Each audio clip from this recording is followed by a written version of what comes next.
Hello दोस्तों, आज हम धंधाकीय संचालन એટલે કે બિઝનેસ મેનેજમેન્ટની આઈએમપી મોસ્ટ આઈએમપી ક્વેશ્ચન જે એક્ઝામમાં પૂછાય જ છે તે આપણે જોઈશું. બરાબર. ધંધાકીય સંચાલન એટલે કે બિઝનેસ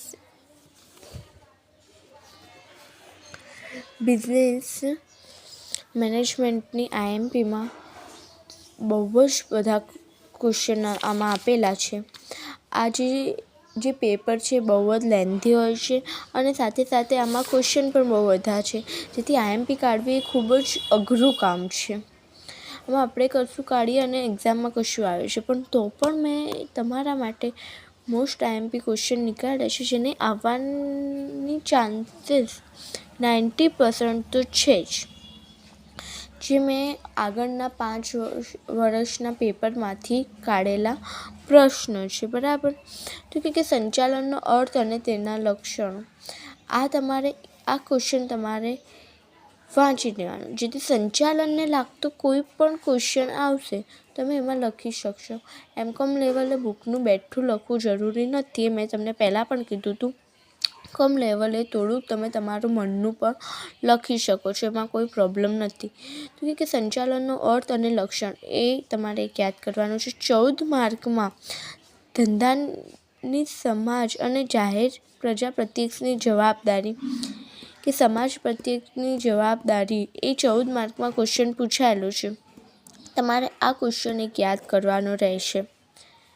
બરાબર. પછી છે સંચાલનની વિવિધ વિચારધારણાઓ. સંચાલનનો અર્થ અને તેની વિચારધારણાઓ તમારે યાદ કરવાની રહેશે. આ વિચારધારણાઓ પર 14 માર્કમાં પૂછાયેલી છે. જો આ પેપરમાં 14 માર્કમાં 7-7નું છે અને તમે 7-7નો ક્વેશ્ચન 2 લખવા જશો ને તો તમને ખૂબ જ લેન્ધી પેપર પડશે. બરાબર. અને તમારો ટાઈમ 100% ખૂટશે જ.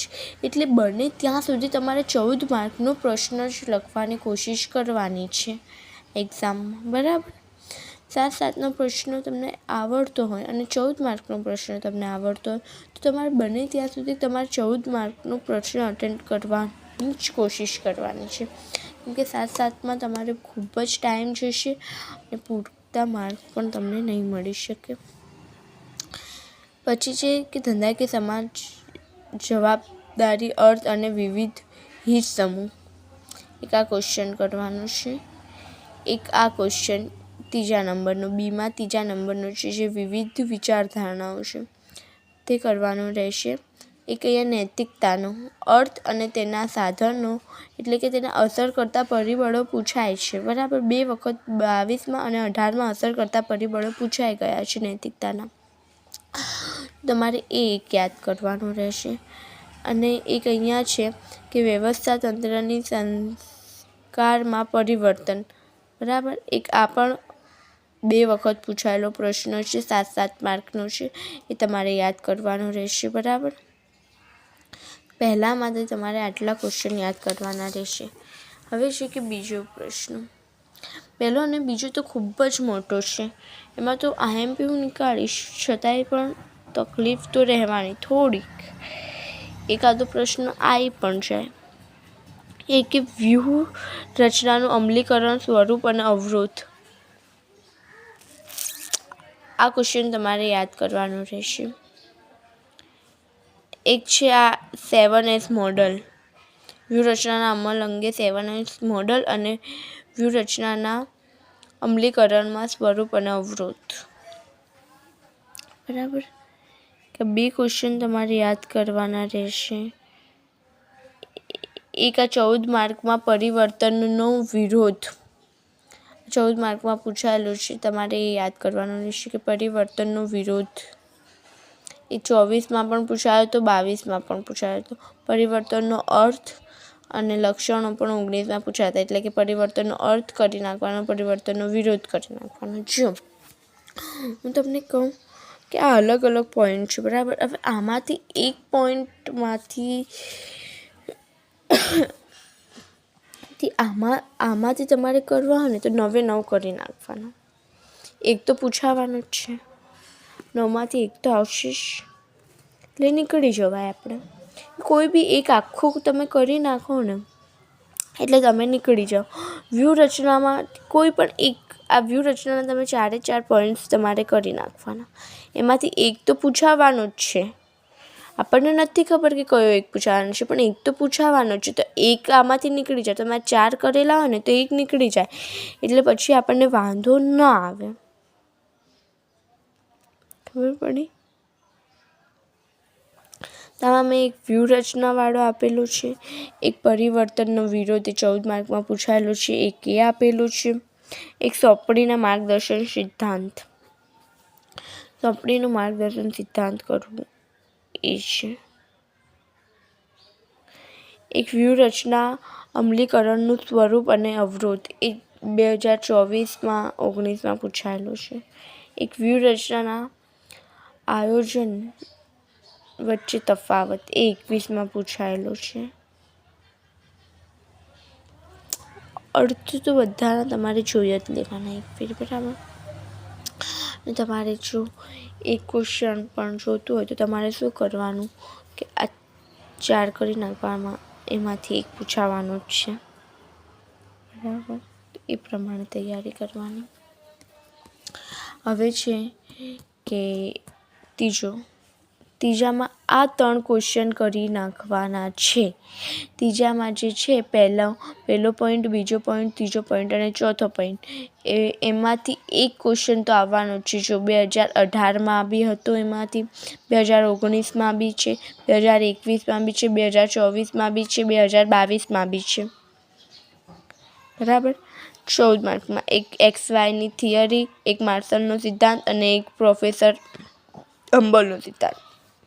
આ 3 તમારે મોસ્ટ IMP ક્વેશ્ચન છે. આ 3 તમારે કરવા જોઈએ. જો તમારે આમાંથી એક તો આવશે ને આવશે જ.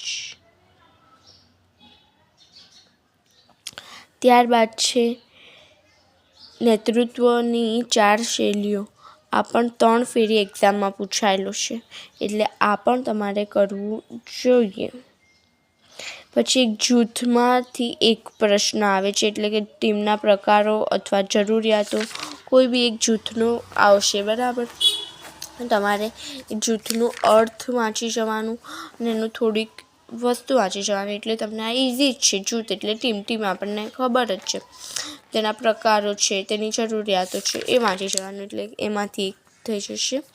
અને માહિતીના અવરોધ પરિબળે 24માં અને 18માં પૂછાયેલો છે, એટલે કે તમારે આ પણ જોઈ જવાનું. જો તમારે એક પ્રશ્ન આમાંથી જોતો જ હોય, તમારે ઉપરના આ 4 છે, અભિપ્રેરકનો અર્થ, અભિપ્રેરકની માર્શલની થિયરી, એટલે અભિપ્રેરકના 4 ઉપરના 4 પોઈન્ટ કરી નાખવાના. એમાંથી તમને એક ક્વેશ્ચન મળી જશે. એક ટીમવાળો કરી નાખવાનો. અને એક છે માહિતી સંચારના અવરોધ. આમાંથી તમને એક ક્વેશ્ચન તો મળશે જ, બરાબર.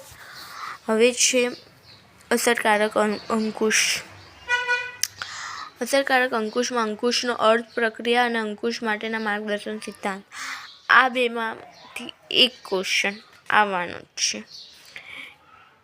99% કહું છું, 100% તો નથી જ કહેતી, કેમ કે MCOMમાં તો કોઈ બી પ્રશ્ન તમને પૂછી શકે છે. એવું જરૂરી નથી કે 4 સાલમાંથી પૂછેલું છે તો આવતા સાલ પૂછે, એવું નથી. આમાં કોઈ બી પ્રશ્ન પૂછી શકે છે. પણ આ 2 તમારે કરવાનું કે અંકુશને લગતું બીજો કોઈ પ્રશ્ન પર પૂછશે તો એમાંથી તમે લખી શકશો, બરાબર. એક એ કરવાનું છે.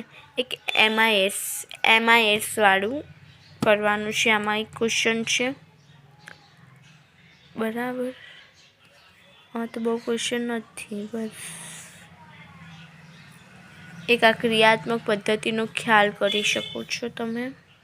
એટલે ક્રિયાત્મક પદ્ધતિના 3 કરો ને, એટલે એમાંથી એક ખ્યાલ કોઈ બી એક ક્વેશ્ચન નીકળી જાય ક્રિયાત્મક પદ્ધતિવાળો, બરાબર. પછી એક આ છે સંચાલનની માહિતીનો અર્થ, તેના તબક્કા અને સમજૂતી, બરાબર. એ તમને પૂછી શકે છે. આ રીતે તમારે આ 4 ક્વેશ્ચનની તૈયારી, આ 4 યુનિટની તૈયારી કરવાની છે. અને એમાંથી તમારે એક એમાંથી તમને ક્વેશ્ચન મળી શકે છે અને તમે બીજા પણ ક્વેશ્ચન કરી શકો છો, પણ અત્યારે એન્ડ ટાઈમ પર તમારે આ 4 કરવાનું રહેશે.